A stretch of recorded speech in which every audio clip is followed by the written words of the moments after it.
Good afternoon, everyone. Welcome to Chestnut Hill College on this beautiful day. And welcome also to our annual Steinway Artist Concert. This year, as you know, we are very proud to welcome Dr. Karen Walwyn, who has been acclaimed as a researcher for a long time of the artist Florence Price. And so I'd like to tell you a little bit about our day and a little bit about Dr. Walwyn, and then we'll get started.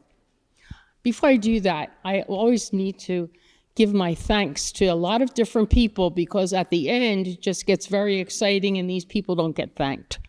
All right, so first of all, I want to thank today Greg Gorski, who takes care of our IT. He did a lot for today's concert.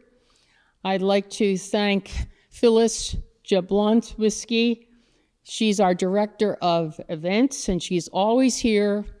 Whenever you need her, she'll always come helping. Our housekeeping staff, Bob Bogdan, who is our executive director of strategic marketing and communications. Michelle Presnell, who is here today. She's our director of annual giving. And our president of Chestnut Hill College, Dr. Brian McCluskey. He's no relative. Yeah. For his continued support of the arts here on Chestnut Hill campus. In the first part of our program, which will be a little bit different today, we will have a presentation by Dr. Walwyn of all the work that she has done for Florence Price. We're going to learn about Florence and her ups and downs of being an African-American composer in the earliest 20th century. After that, we'll have a brief intermission, very brief, there's some water out there, and then Dr. Walwyn will come back for the concert part of our presentation.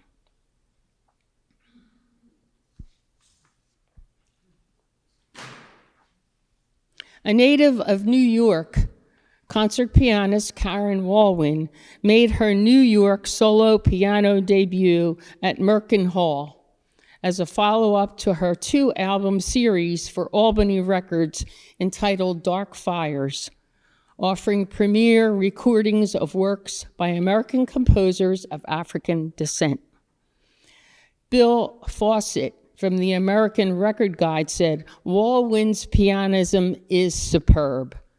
And Peter Berkwasser from Fanfare magazine, which we know is very prestigious, has said, Walwyn gets through this technically demanding program with aplomb. Her rhythmic nimbleness is especially notable. Walwyn's April 9th, 2022 release of her solo piano works by Florence Price received 5 stars from another music critic from Fanfare, Colin Clark, who wrote, Walwyn seems perfectly attuned to Price's mode of utterance. Florence Price solo piano music includes a number of world premieres. Another 5-star review said, this is a marvelous release and one that I'll keep on my active listening stack for some time to come. Currently, Dr. Walwyn is a professor of music at Berklee College in Boston, Massachusetts. She is in constant concert demand nationally and internationally for both her repertoire from Frédéric Chopin to Florence Price, as well as for performances of her own works. Dr. Walwyn was a student of Dr. James Floyd, Dr. Arthur Green, Rosalie Gregory, and Susan Starr, who is from this area. And so it is with great excitement that I welcome Dr. Karen Walwyn.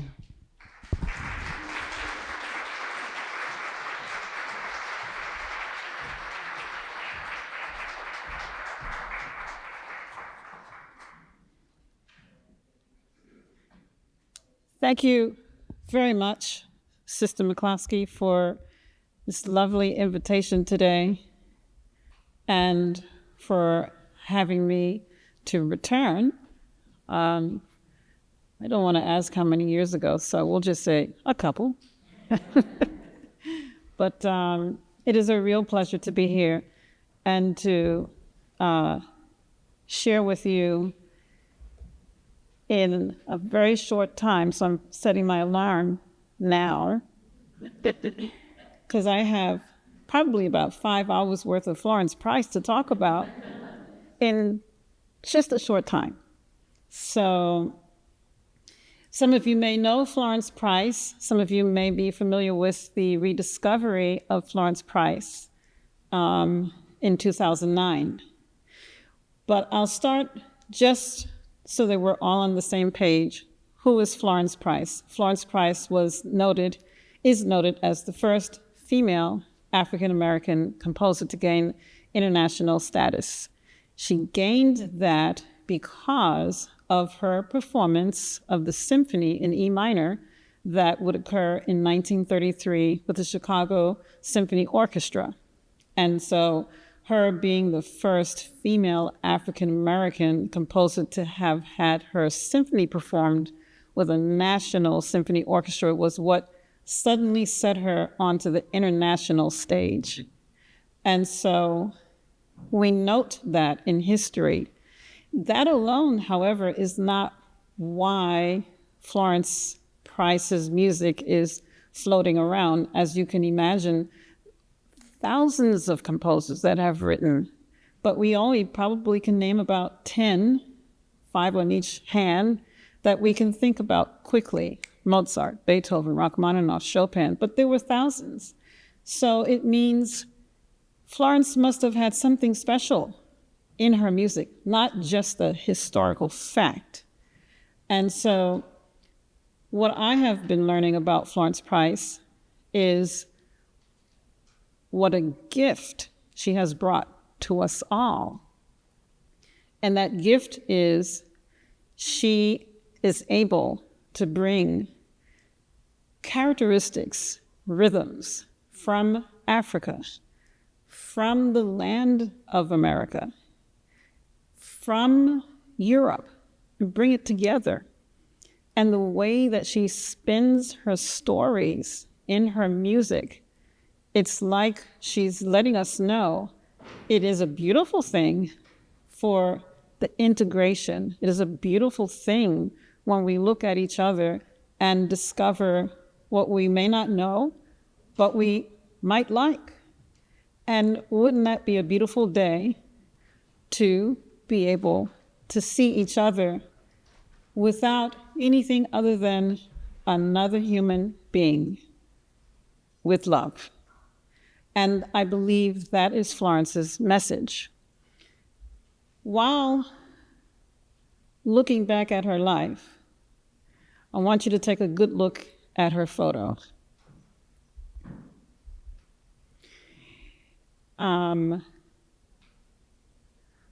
The reason as to why her music was rediscovered in 2009, I'm going to talk about in just a moment, but I want you to hear this amazing music, just a little bit.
was the work that won first prize in the Rodney Wanamaker composition competition in 1932. And when you listen to it, which composers may come to mind? Any volunteers? Yeah. Copeland, Dvorak, it's kind of an American. Yes, exactly. Dvorak, Copeland, and you mentioned one other. Dvorak. New World Symphony. And as a matter of fact, Dvorak was an indirect influence through her composition teacher, George Chadwick, who was influenced by Dvorak. And that influence was to tell Florence, use your heritage in your music. Now, you're saying this to a Black woman in 1910. And 1910 was a very iffy period of time in our history. But what an amazing courage that she would actually put in her roots in this music and not hide. Florence wrote for symphonies, she wrote chamber works, piano concerto, violin, lots of choral work, voice, over 450 works. And how did I become familiar with Florence Price? I received a phone call from the Center of Black Music Research, and they asked if I would record the concerto. So, skipping ahead a little bit, Florence died in 1953. Unfortunately, music was known that she had written, but where was it after she died? And it wasn't until in 2009 that the bulk of that music was rediscovered. It was rediscovered by a couple by the name of the Gatwoods. And when they were happening to select this property with an abandoned home, inside was all of this music that had Florence Price's name. And so very quickly, her music was thankfully sent to an institution, the University of Arkansas Special Collections now has the bulk of that music.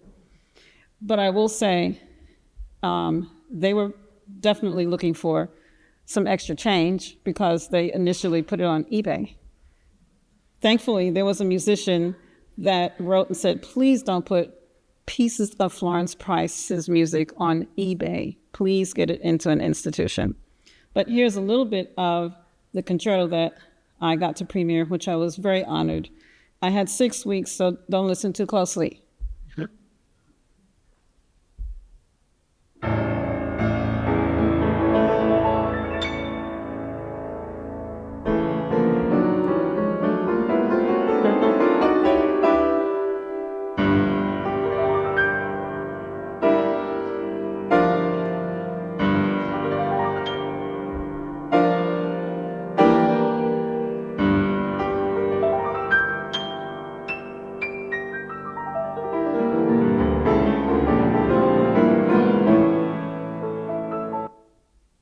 So that's just a little bit of the beginning of the concerto.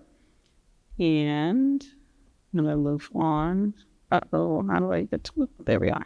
And so the concerto had not been performed since its premiere by her piano student. Does anyone know the name of Margaret Bonds? Margaret Bonds happened to be her piano student. There was a mentor-mentee relationship, and actually at one point, Florence Price literally lived in Margaret Bonds' mother's home. This is a picture of the home when it was found, and I happen to have been very blessed, and as I'm talking, I'm trying to figure out how do I squeeze all these stories into such a small time. But the lady that you're looking at is Florence Price's first husband.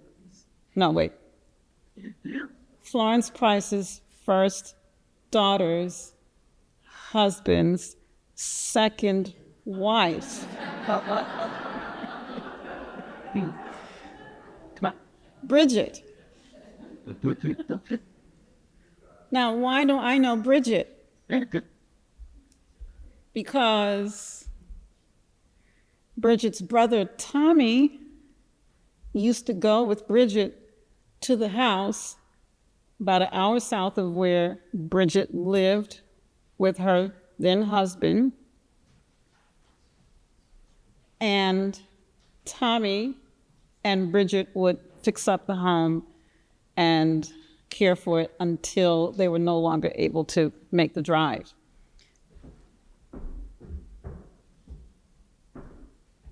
This is a replica of an artwork done by Florence's father.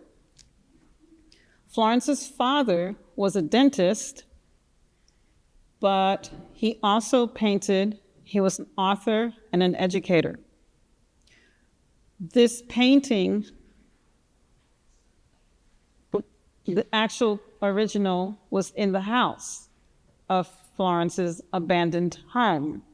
And Tommy took it, got it restored, and made some phone calls to see who might be interested. And one of those calls eventually came to me as Florence Price champion. We started talking, one thing led to another, and now Tommy and I are like brother and sister. And then he said, well, you got to meet my sister, Bridget. And that's when I went to meet Bridget. Bridget said, well, I've got a lot of junk here. You can look through it.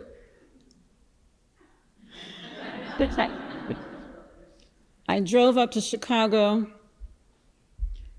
and unbelievably, probably the most priceless of items, not this, but this was one, a little bell. She had a couple of bells. Florence's husband was a lawyer, but apparently he did some other work. But most significantly, a hot comb. For those of you who don't know, you put this on a stove, press your hair. Well, diaries. She had a couple of diaries, and I just had them transcribed. So I couldn't believe what I had in my hands. And so fast forward, I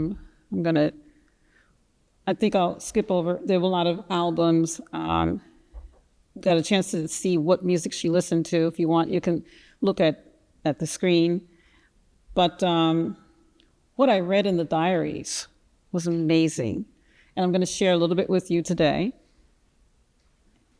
This was since 1953. And I don't believe anyone has opened those diaries since then. Of course, this is the main discovery, and so the music, some was preserved nicely, some wasn't, as you can see. A lot of the music that is in the university right now is in this condition, so there's a lot of work to be done. So a question that has come to me often, was Florence of mixed race? Back in the 1880s and 1890s, mixed race, mulatto was the term used, and it's a different definition then than it is today. Then, if you are a mulatto, it meant that you might have a drop of Negro blood, which meant that you were considered a Negro, which meant that you were considered, if this was before the end of the Civil War, you were property as a slave. And so, though Florence's parents were born free, there were many in her family that had that mix. And so here is an example of her grandmother's of her actual grandmother. And if you look at her facial features and her hair, and here's a picture of Florence's mother. And so this all comes into play because when Florence was a little girl, her father was a dentist, her mother was an educator. Florence grew up in a very beautiful home. Her parents could afford an Iris and Pond piano, which then was a very beautiful instrument. She had the best education. Her house was one of those homes where black guests would visit because they weren't allowed in hotels. Such a guest was Frederick Douglass. And this is a picture of her when she was probably around 15 or 16. Florence graduated at the age of 14 from high school and was valedictorian.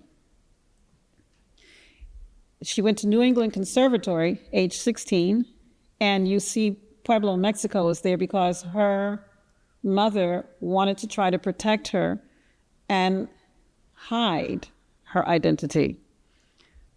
And so she suggested on a program that Florence was from Mexico. So during the time of her tenure at New England Conservatory, she had an amazing education. She walked away with 2 degrees, she was the first to have 2 degrees, one in pedagogy and one in organ. But she would return home to a sudden change. Jim Crow laws suddenly were in effect, and directly so. We went from a very beautiful home environment to, unfortunately, her father losing his practice because most of his patients were white and were paying with actual money. He lost his business, and at the age of 66, he died, virtually penniless. Florence's brother was falsely accused of having molested a white woman and was taken to jail. And Florence's mother, if you recall that photo, made quite a horrifically difficult decision, and she left Little Rock and she slipped into white society, and she would marry a white man, and she was never heard from again. So Florence has lost her mother, her father, her brother inside of about a 2-year period. She's about 22, 23 years old. At that time, she did get a couple of jobs back in Little Rock. One was in Shorter College, that's me, when I went to visit. And she also taught at Clark Atlanta in Georgia.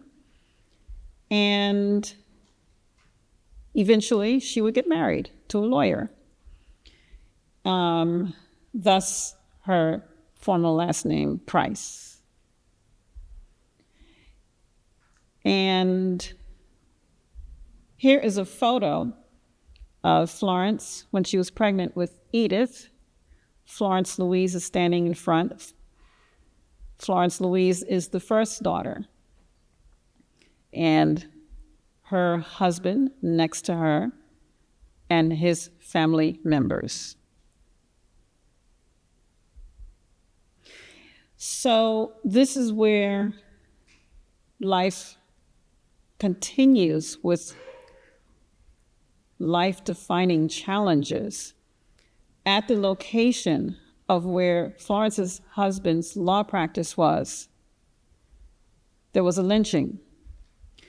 And this lynching was significant because there was a mob of over 500 men that took the body, hung the body at the corner on a traffic light, right directly adjacent to the building where Florence's husband's law practice was. This is the building. And sadly, they would set the body on fire. And it was the defining moment along with a couple of other incidents that would take Florence and her husband and her 2 daughters from Little Rock and move to Chicago. So Florence is in her late or mid-30s, and she's in Chicago, and she's having to pick up a career. She's working, she's teaching, she's composing. She goes back to school. Her husband is trying to find work, apparently not too successful. And so internally, inside of the home, unfortunately, he became very abusive. And their divorce was soon to come. Ironically, Florence got married 1 month after the divorce.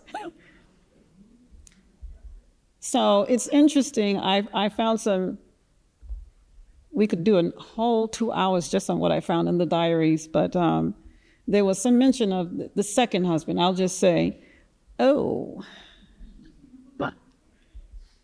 So the reason that I'm able to share a little bit of the diaries with you is because one day my neighbor was over and she was listening to me. I begged her to listen to me practice so I can get ready to come and play for you.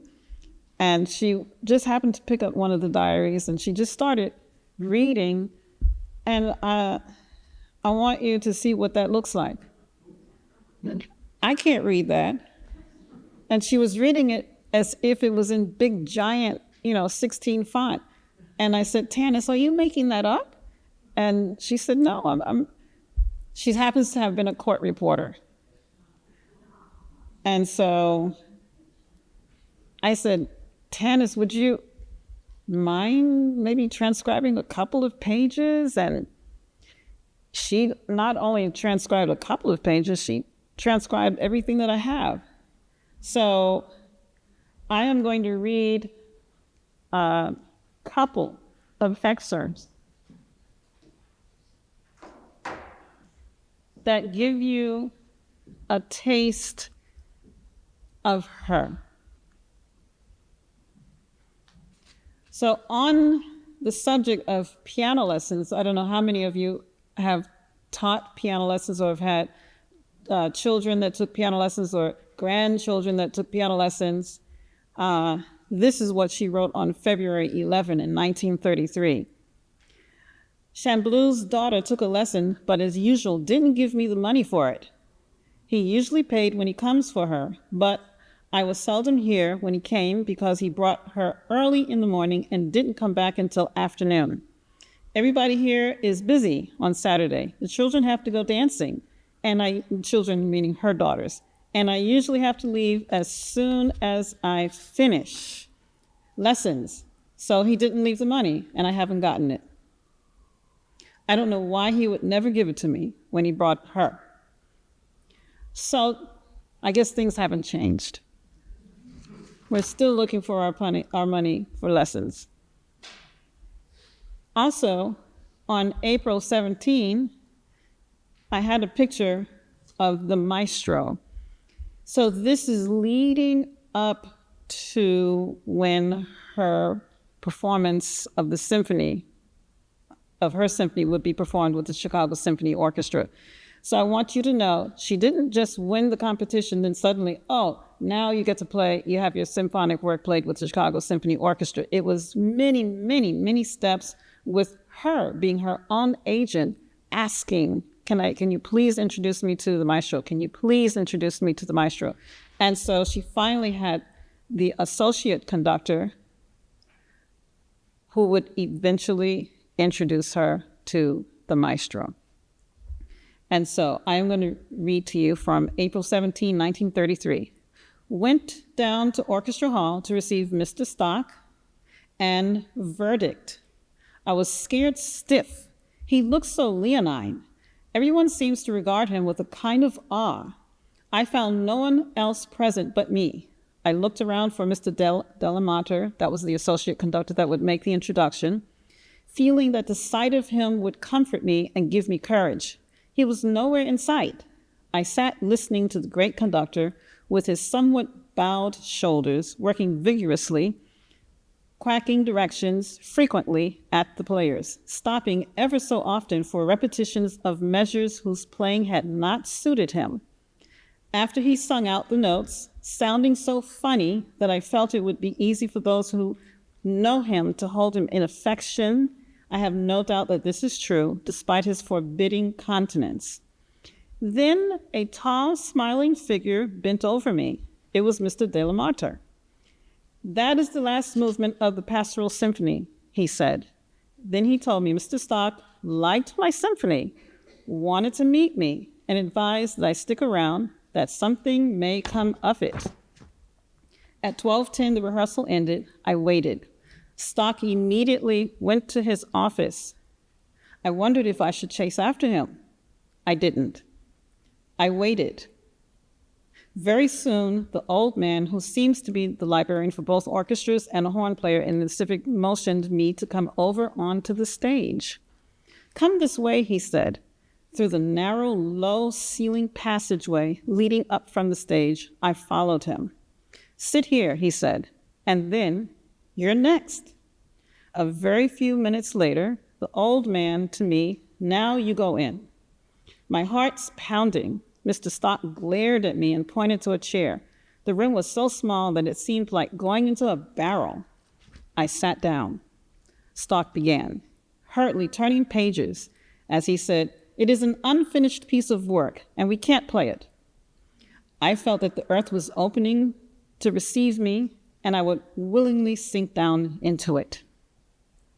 Then a glint in his eye. Maybe it was him comforting me, or maybe it was the devouring way he turned those pages, put his finger on a spot in the Largo.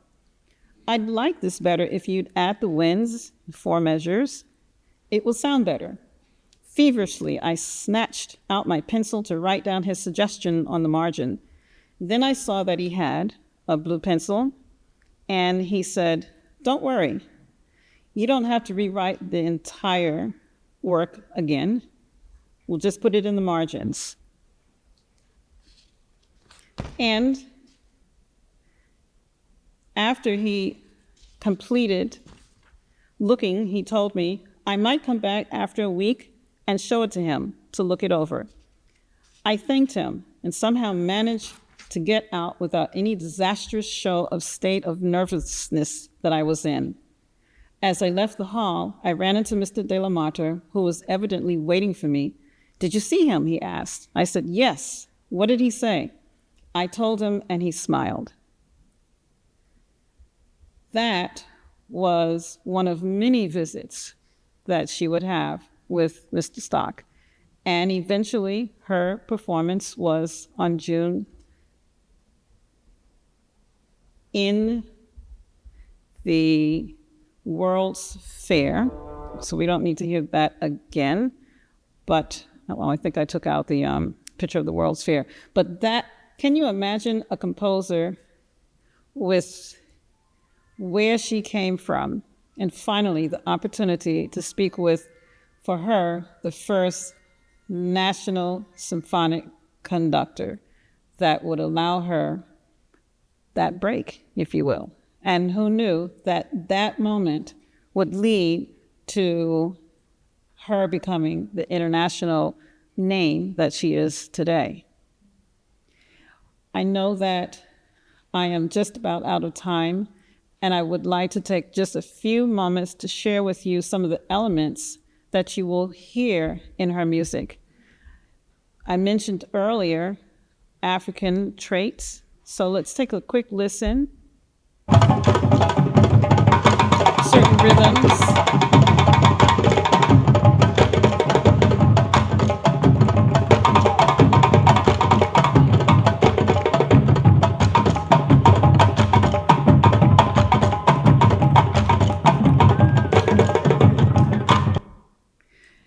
The juba. The juba was originally brought over by the Kong slaves to Charleston, South Carolina.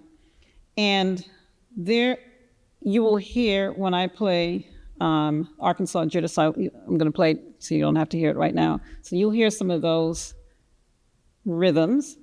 Or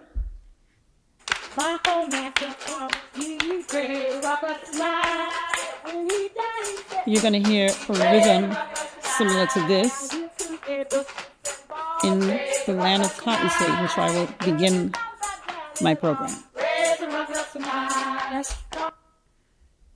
And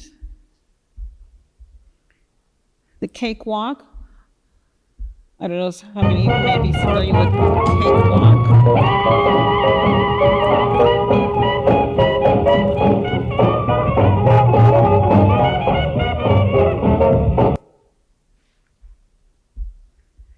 And you will hear ragtime.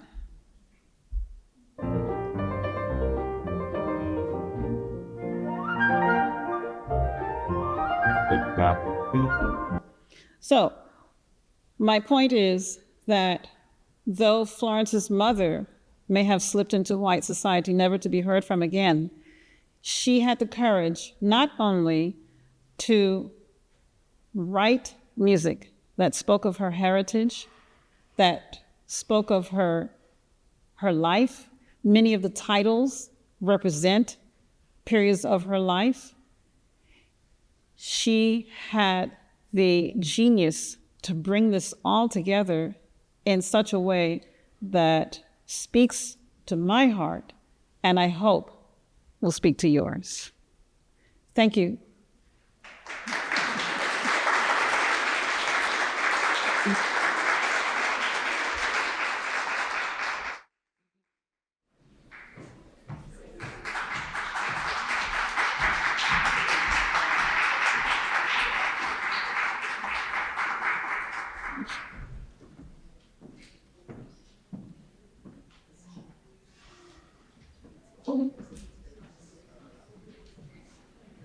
Go right there. Yep.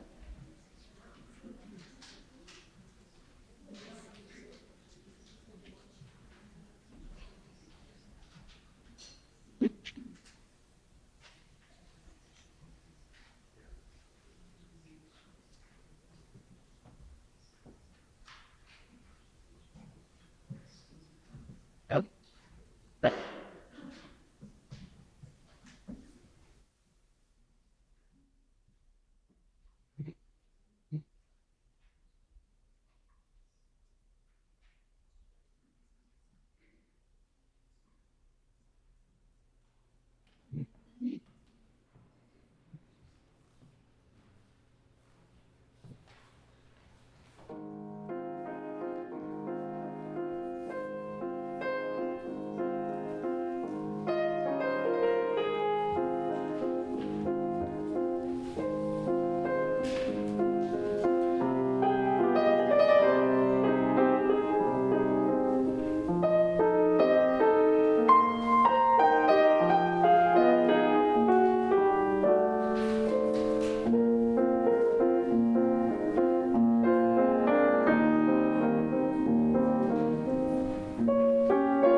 I'm going to pray preludes 1, 2, 4, and 5, just for the sake of time.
So here I am again at a loss for words at this exquisite talent that we witnessed today.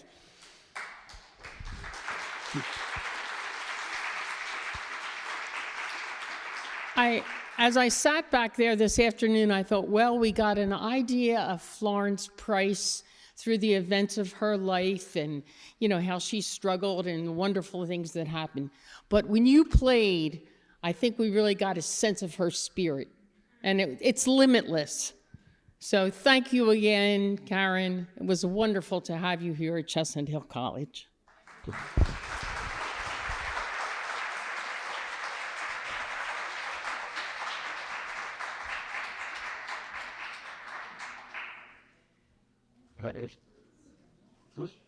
Very glad, sir. I don't want you to.